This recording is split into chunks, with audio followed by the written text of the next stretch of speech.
Section 3, Arrhythmias. This is where things get real and fast. We're talking about rhythms that can kill in minutes. Pulseless ventricular tachycardia, ventricular fibrillation, torsades de pointes. These aren't theoretical board exam questions, these are codes. These are 3 a.m. calls, and as a pharmacist, you need to know which drugs go in a code. Which drugs cause arrhythmias? Which drugs treat specific arrhythmias based on underlying pathology?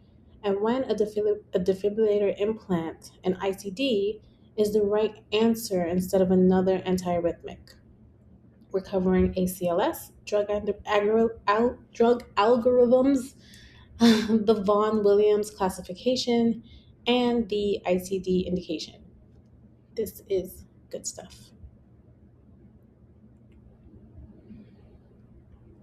ACLS. Every pharmacist who works in the hospital setting should be able to close their eyes and walk through this algorithm. So let's do it. You get called to a code. First thing, start CPR. Attach the monitor and defibrillator. Give oxygen. While this is happening, one question: is the rhythm shockable? Shockable means pulseless VT or ventricular fibrillation. You defibrillate, shock 1, and immediately continue CPR for 2 minutes. Establish IV or IO access during these 2 minutes. 2 minutes later, still shockable, shock 2. CPR 2 more minutes, and now epinephrine. 1 milligram IV or IO every 3 to 5 minutes. Consider advanced airway management. Still shockable after shock 3? This is when antiarrhythmics come in.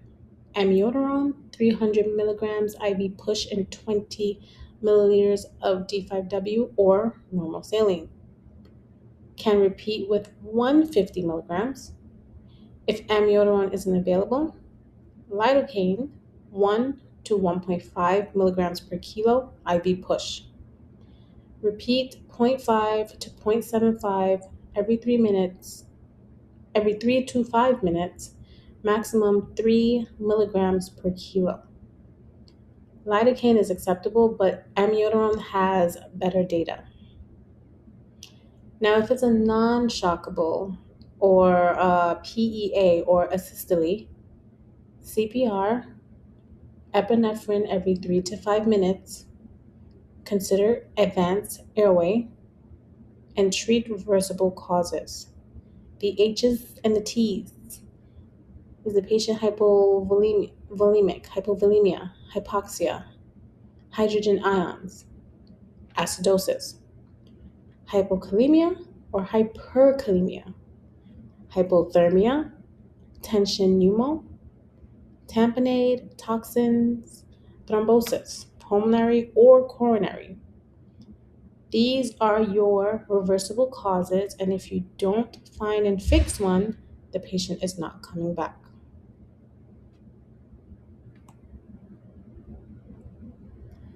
So not all tachycardias are codes. A lot of them are stable, but still need intervention. And the management tree starts with one question: is the QRS narrow or wide? First, always ask, is the patient stable or unstable? Unstable means hypotension, altered mental status, chest pain, acute heart failure. Unstable plus any tachycardia, you want to do a synchronized cardioversion. Don't debate medications, cardiovert. Narrow complex, under 120 milliseconds, is almost always atrial in origin. Regular narrow complex, SVT or sinus tachycardia. Start with vagal maneuvers, Valsalva, carotid sinus massage. If that doesn't break it, adenosine. That's going to be 6 milligrams IV push, fast, followed immediately by a saline flush. If it doesn't convert, 12 milligrams, repeat once more. This both treats and diagnoses SVT. Irregular narrow complex, that's AFib or flutter. Rate control first. Non-dihydropyridine calcium channel blockers like diltiazem or verapamil or beta blockers. The big caveat here on AFib is if it's going to be or if it's been going on for more than 48 hours and the patient is stable, do not just cardiovert them. They are at high risk for thromboembolic events. Anticoagulate first or get a transesophageal echo to rule out a left atrial clot. Wide complex over 120 milliseconds. Presume ventricular until proven otherwise. For stable monomorphic VT, your options are IV procainamide, amiodarone, or sotalol. Procainamide is actually first line here, but it's contraindicated in patients with reduced LVEF. So that's left ventricular ejection fraction. So know your patient's function. Lidocaine is second line. And then the WPW trap, both Parkinson White with AF. This is the one that will kill a patient if you get it wrong. The accessory pathway bypasses the AV node. If you give adenosine, diltiazem, verapamil, or digoxin, you block the normal AV conduction and force all impulses down the accessory pathway at whatever rate they come from the atria. That can precipitate ventricular fibrillation. Procainamide is your drug of choice for WPW with AF, period. No AV nodal blockers.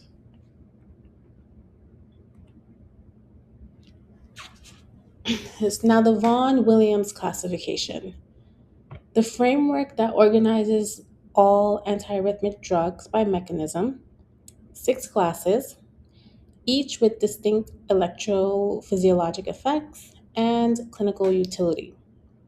So class 1A, this is your sodium channel blockers, intermediate speed, quinidine, procainamide, disopyramide. They prolong both the QRS and the QT interval. Procainamide is our go-to for wide complex VT in stable patients with preserved ejection fraction, but contraindicated if the ejection fraction is below 40%. Disopyramide has significant anticholinergic effects, and the class 1A agents as a whole increases mortality in MI survivors, so do not use in structural heart disease. Class 1B, also sodium blockers. These are much faster. These are your lidocaine, the mexiletine, phenytoin. These actually shorten the QT. Ventricular arrhythmias only. And lidocaine is second line to amiodarone in pulseless VT or VF. Now your class C, flecainamide, propafenone. These are the ones that massively slow conduction. Big QRS widening, no QT change. They're absolutely contradicted in patients with heart failure, post-MI structural disease, or coronary artery disease. The CAST trial showed that these drugs used to suppress PVCs after MI actually increased mortality significantly. Atrial arrhythmias only in patients with structurally normal hearts. Now, class 2 are your beta blockers, your metoprolol, esmolol, atenolol.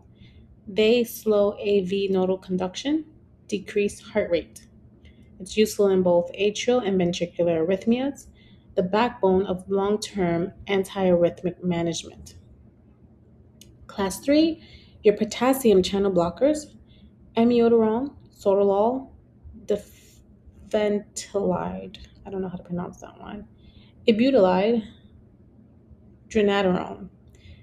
They prolong the action potential duration and markedly increase the refractory period, hence the QT prolongation. Amiodarone is the workhorse here. It's also a class 1B, 2, and 4, which is why it's so broadly effective. It does not increase mortality in heart failure patients, unlike most other antiarrhythmic drugs. Dronedarone is contraindicated in symptomatic heart failure with recent decompensation. This is a black box warning. The risk of death is actually doubled. So it's a major key right here. Then you have your class 4 agents, which are your calcium channel blockers, diltiazem and verapamil, rate control in atrial arrhythmias, never in heart failure. They can worsen decompensation, and never in WPW. We just talked about this one.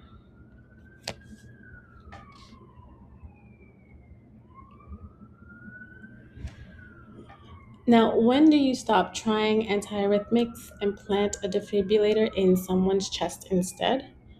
This is the ICD discussion, and knowing the indication matters because pharmacists review medication lists for patients with ICDs all the time. So, primary prevention, you're preventing the first event. The clearest indication is if we have a left ventricular ejection fraction 35% or less from ischemic cardiomyopathy, at least 40 days post MI, at least 90 days post revascularization, NYHA class 2 or 3 heart failure symptoms despite optimal guideline directed therapy. That's a big one. There's also an indication for LVEF 30 or less with NYHA class 1. For non-ischemic cardiomyopathy, same ejection fraction cutoff of 35%, NYHA class 2 or 3, but they need at least 3 months of guideline-directed medical therapy first to see if the ejection fraction improves.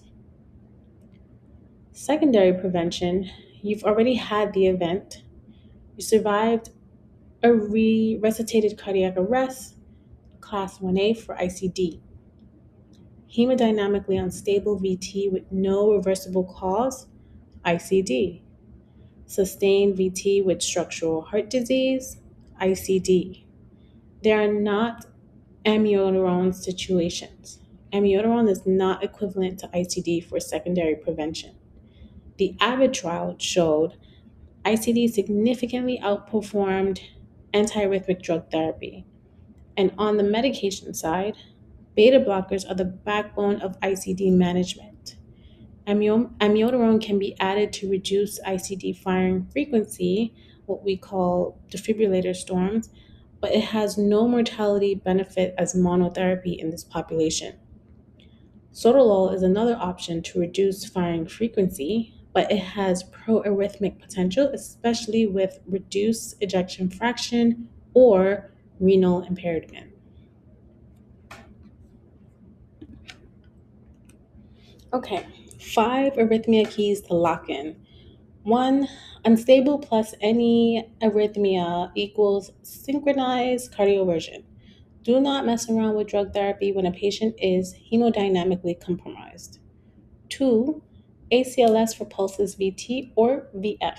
Shock, shock, shock with epinephrine and then amiodarone layered in. If amiodarone isn't available, lidocaine is acceptable but not preferred. 3, WPW plus AFib is a trap. No adenosine, no beta blockers, no calcium channel blockers, no digoxin, procanamide only. When you see WPW, think procanamide. Get this wrong and you can precipitate BF. 4, class 1C drugs, flecainide and propafenone are never used in patients with heart failure, post-MI status, or structural heart disease. The CAST trial is the reason, so know this trial. And number 5, for secondary prevention of sudden cardiac death, ICD is superior to amiodarone. The number needed to treat of about 14 patients over 5 years. That number needed to treat should be in your back pocket for any board exam question about ICD versus antiarrhythmic drug comparison. Now, section 4 is up next: hypertensive crisis, emergency versus urgency, and they are absolutely not the same thing. So stay tuned.